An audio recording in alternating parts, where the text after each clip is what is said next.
the Queen's birthday, we are serving up just that, a royal afternoon feast or morning tea feast of fluffy scones, decadent cream and homemade strawberry jam. Minus the tea. Here to show us how is Paddy's Market's resident cook, Nicoletta Nicolau. Hello. What a fun name to say. morning. Nicoletta, lovely to see you. Hi, Nicoletta. You're going to show us how to make a scone recipe that the Queen herself adores. It's actually scone, not scone. That's another debate for another time. So many debates in this. I know. So scones are really... Scone. Well, I think I said scone because I was trying to sound fancy. Posh. I was trying to sound posh. The Queen Scone. does say scone. Does say scone. Feeling some heat here. What's this about the Queen's recipe? What do we need to know?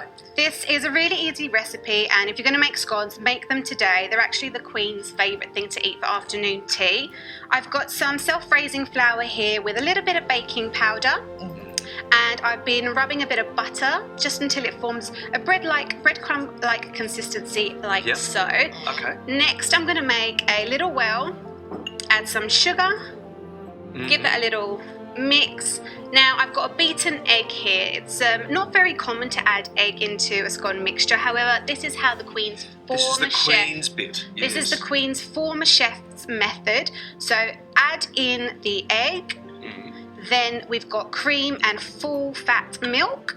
Oh, yum. So cream actually I didn't realise you put cream in there. You do. So cream on there. top as well as cream in the mixture. Yum. And then using a blunt knife, you're just going to pull it together, give it a good mix until it comes off the bowl. Now the blunt knife is going to help from over mixing the scone. You don't want to over mix your scone, otherwise you get a bready dough. You don't get that crumbly mixture. You want to open it up and you want it to be nice and crumbly. Because can I ask you about that? I asked you here, see if we have a look at your scones here. They've got almost like a little bit of a dent in them anyway.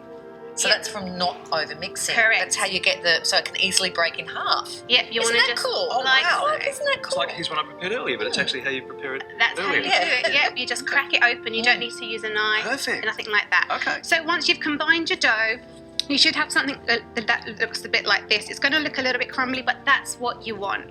Now I'm going to use a 2-inch fluted scone cutter, dip it in some of the flour, push it through, don't twist, otherwise you'll void the scone from rising and you'll lose the shape. There's so much science in this. You've got so many good tips. Yeah. Why the fluted edge? Why is that important? So traditionally fluted pastries would be sweet. If it was savoury, it's a plain cutter. But you can use any cutter.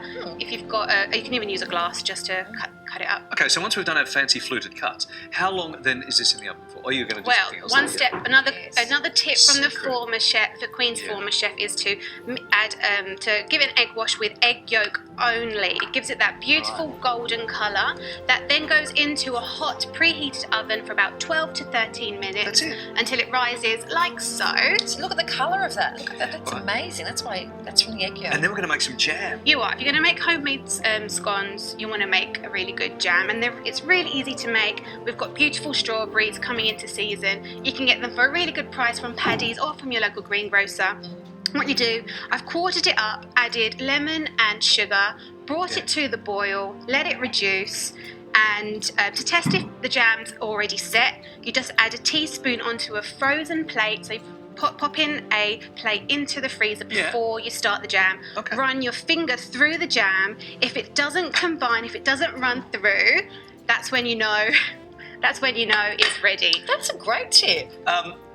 Jam on the top or cream on the bottom, or the biggest debate. This debate's been going on between Cornwall and Devon for years. Now I'm a jam person, and so is the Queen apparently. So if you're going to eat scones, so jam on the bottom. Jam first, then cream.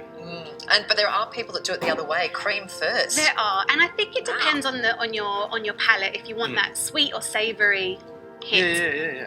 Yeah. Are you going to taste that? I'm going to, but it's like really hard to eat, so I'm going to wait until I'm going to let you do the tasting.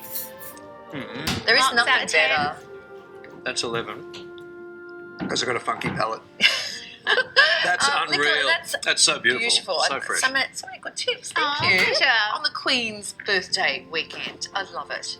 You can I love that I've just shared a meal with the Queen.